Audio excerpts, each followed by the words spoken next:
আসসালামু আলাইকুম। খুব মজার একটা জিনিস নিয়ে আজকে হাজির হলাম। হ্যাঁ, আজকে দেখাচ্ছি ইলিশ মাছের আচার। আমরা সবাই জানি ইলিশ মাছের দাম অনেক বেশি। খুব বড়জোর একবেলা থেকে দুই বেলার বেশি খাওয়া যায় না। তবে যদি আপনি এইভাবে আচারটা বানিয়ে সংরক্ষণ করেন, বাড়ির সবাই একবেলা না বেশ কয়েকবেলা খেতে পারবে। তো প্রথমেই আমি নিয়ে নিয়েছি ইলিশ মাছ। আমার ইলিশ মাছটা কাটতে যেয়ে একটু ব্যাপারচাকা হয়ে গেছে, তবে এভাবে ছোট ছোট করে কেটে নেবেন। সাথে দিয়ে দিলাম ভাজার জন্য লবণ, হলুদ আর দিয়ে দিচ্ছি সামান্য কিছু শুকনো মরিচের গুঁড়া। সবগুলো দিয়ে এখন খুব ভালোভাবে মাখিয়ে নিচ্ছি।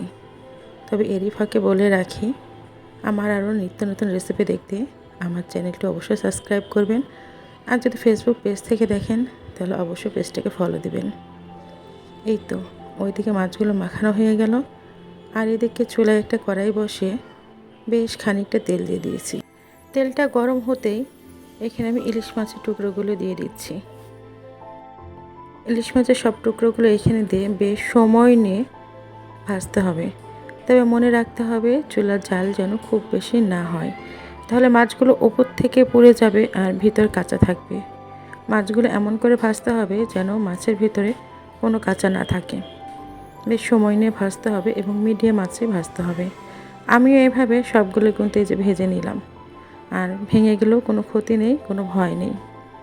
এই তো আমার মাছ কিন্তু একেবারে লাল লাল করে ভাজা শেষ, তবে কালো যেন না হয়।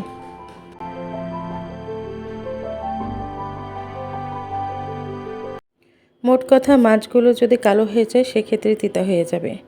আমার মাছগুলো সব ভাজা শেষ, আমি উঠিয়ে নিলাম। আর যে তেল ছিল সেই তেলের মধ্যে আমি হাফ চা চামচ পাঁচফোড়ন দিয়ে এখন নেড়ে চেড়ে মিশিয়ে নিচ্ছি। এখানে চুলার জাল কিন্তু কম থাকবে। দিয়ে দিলাম 5 থেকে 6টা গোটা শুকনো মরিচ।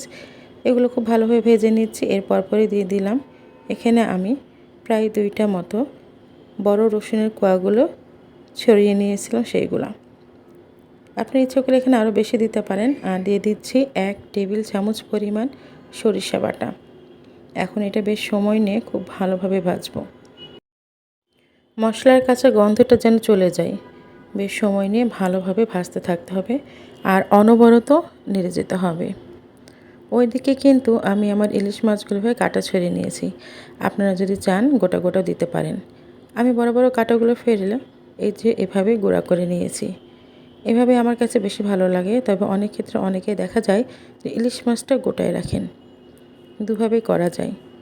অবশ্য ইলিশ মাছ যেভাবে কড়াভাবে ভাজা হয়েছে, কাঁটাগুলো এখানে যে গলায় বাঁধবে এরকম কোনো ভয় থাকে না। তারপরে এভাবে গুঁড়া করে নিলে আমার কাছে বেশি ভালো লাগে। আমি এখানে গুঁড়া মাছগুলো দিয়ে আবারও খুব ভালোভাবে নেড়ে নিচ্ছি। আর দিয়ে দিলাম 1 চা চামচ চিলি ফ্লেক্স। আপনাদের এখানে যদি চিলি ফ্লেক্স না থাকে, এখানে সরাসরি আপনারা মরিচের গুঁড়া ব্যবহার করতে পারবেন।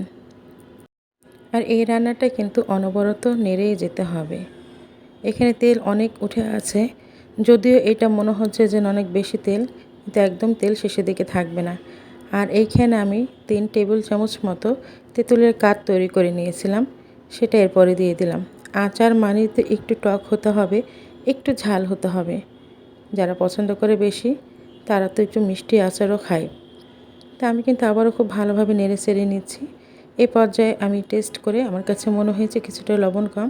আমি আবারও কিছুটা লবণ আর সাথে যেহেতু টক দিয়েছি ব্যালেন্স করার জন্য 1 চা চামচ চিনি দিয়েছি। আপনারা যারা মিষ্টি খেতে পছন্দ করেন না তারা এটা স্কিপ করতে পারেন।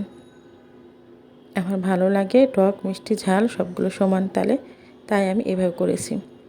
এখন কিন্তু খুব ভালোভাবে এটা নেড়ে চেড়ে মিশিয়ে নিলেই হয়ে যাবে আমার আচার। আমার আচার কিন্তু শেষের দিকে। তো নামানোর আগে 1 চা চামচ মাত্র ভিনেগার দেব। এই 1 চা চামচ ভিনেগার দেওয়ার কারণে আর যেহেতু সকল মশলাই এখানে খুব ভালোভাবে ভেজে নিচ্ছি, এই কারণে এই আচারটা কিন্তু বাইরে প্রায় 1 থেকে 3 মাস ভালো থাকবে। আর আপনি যদি ফ্রিজে রেখে দেন, নর্মাল ফ্রিজে রাখলে প্রায় 1 বছর পর্যন্ত ভালো থাকে, একদম নষ্ট হয় না। আর এই আচারটা যতটাই সহজ, খেতে এত বেশি মজা, এটা বলে বোঝানোর মতো না।